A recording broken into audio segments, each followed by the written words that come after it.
غامدی صاحب مجھے ایک کنفیوژن ہے کہ جو تواتر سے چیزیں ہم تک چلی آ رہی ہے اس میں اگر کنفیوژن کبھی ہوگا تو ہم خبر واحد سے اسے ریکٹیفائی کر سکتے ہیں، مثلاً ہاتھ چھوڑ کے نماز بھی پڑھ رہے ہیں لوگ اور ہاتھ جوڑ کے بھی۔ اب اتنا بڑا ڈفرینس ہو گیا ہے، کیا ہم مطلب ان جیسی ایگزامپلس کو ٹھیک کرنے کے لیے حدیث سے سورس مان سکتے ہیں وہاں پر؟ آپ نے جس مسئلے کی مثال دی ہے اس کا تواتر سے کوئی تعلق ہی نہیں ہے۔ نماز کے اعمال اور نماز کے اذکار میں جو چیزیں نبی صلی اللہ علیہ وسلم نے لازم کی ہیں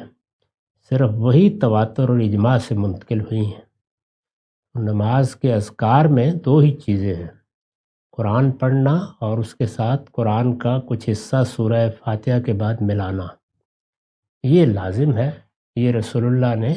جاری کیا ہے، ہر نماز میں اس کا اہتمام کرنا چاہیے۔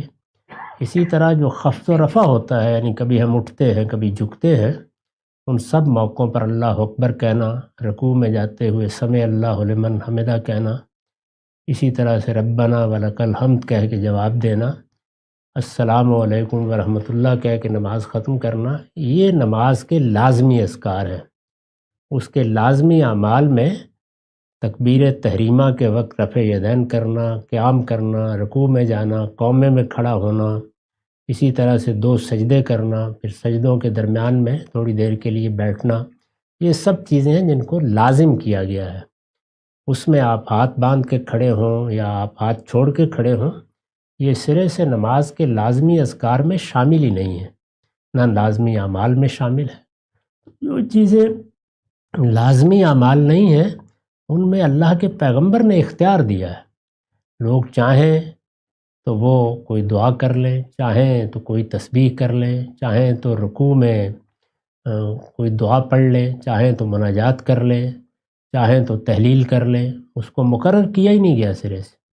یہ جو قعدہ ہے جس میں ہم آخر میں بیٹھتے ہیں، اس کے لیے بھی کوئی ذکر مقرر نہیں کیا گیا،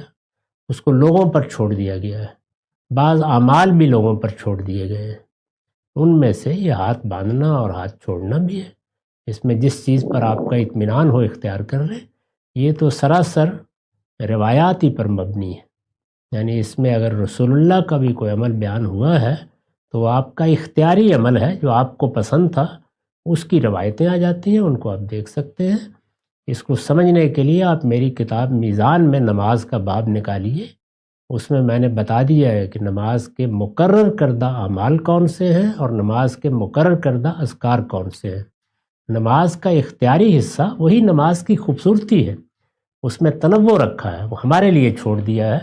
اور اس میں بہت سی چیزوں میں اختیار دیا ہے۔ یہ حسن تھا نماز کا، اس کو لوگ ضائع کر بیٹھے۔